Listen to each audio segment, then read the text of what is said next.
बहुत समय पहले की बात है। एक नगर में एक ब्राह्मण और ब्राह्मणी रहते थे। ब्राह्मणी ने घर में एक नेवला पाल रखा था। उसे नेवला बहुत प्यारा लगता था और वो उसकी पूरी देखभाल करती थी।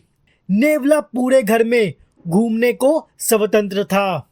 कुछ समय पश्चात ब्राह्मणी के एक लड़का पैदा हुआ। तब ब्राह्मण ने अपनी पत्नी से कहा, देखो, हमारे घर में एक प्यारे से बच्चे ने जन्म लिया है।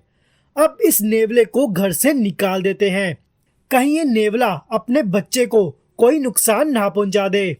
ब्राह्मणी ने ब्राह्मण की बात नहीं मानी, क्योंकि उसे नेवला बहुत प्यारा था। नेवला घर में पहले जैसे ही रहने लगा। ब्राह्मणी अपने बेटे के साथ साथ उस नेवले का भी पूरा ख्याल रखती थी। धीरे धीरे समय गुजरने लगा।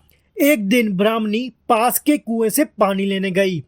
बच्चा घर पर पालने में सो रहा था और नेवला पास में ही आराम कर रहा था। इतने में कहीं से सांप आया और बच्चे के पालने की तरफ पड़ने लगा। नेवले ने सांप को बच्चे की तरफ आता देखकर वह सतर्क हो गया। नेवला तो वैसे भी सांप का दुश्मन होता है। नेवला सांप के ऊपर टूट पड़ा। बहुत देर सांप से लड़ाई करने के बाद नेवले ने सांप के टुकड़े टुकड़े कर दिए। इस कारण घर में सब तरफ खून के छींटे बिखर गए।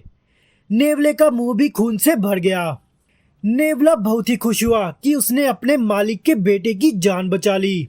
वो अपनी बहादुरी दिखाने के लिए घर के दरवाजे पर बैठ गया, ताकि ब्राह्मणी जब आएगी तो उसे उस काम के लिए शाबाशी देगी। जब ब्राह्मणी कुएं से पानी लेकर लौटी तो उसने दरवाजे पर खून से सने हुए नेवले को देखा। वो देखकर वो बहुत घबरा गई।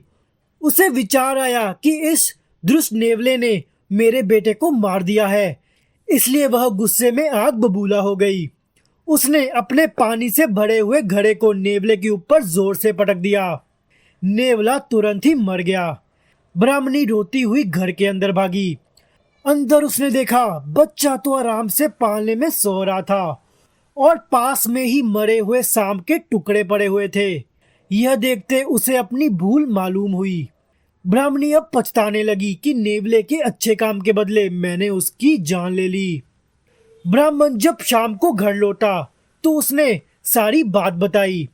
उसने ब्राह्मणी से कहा, बिना सोच विचार जो काम किया जाता है उसका ऐसा ही परिणाम होता है। तो दोस्तों, हमारे जीवन में भी बहुत सारे पल ऐसे आते हैं जिसमें हम आवेश में आ जाते हैं। ऐसे में भावनाओं में बहे बगैर पहले सोचें, समझें और फिर निर्णय लें, क्योंकि कुछ देर बाद जब हमें अपनी गलती का एहसास होता है तो फिर पछताने के अलावा कुछ हाथ नहीं लगता है। तो दोस्तों, अगर आपको ये कहानी पसंद आई हो तो इस वीडियो को लाइक और इस चैनल को सब्सक्राइब जरूर कर दीजिए। और दोस्तों, मिलते हैं अपनी एक नई कहानी के साथ अपनी अगली वीडियो में।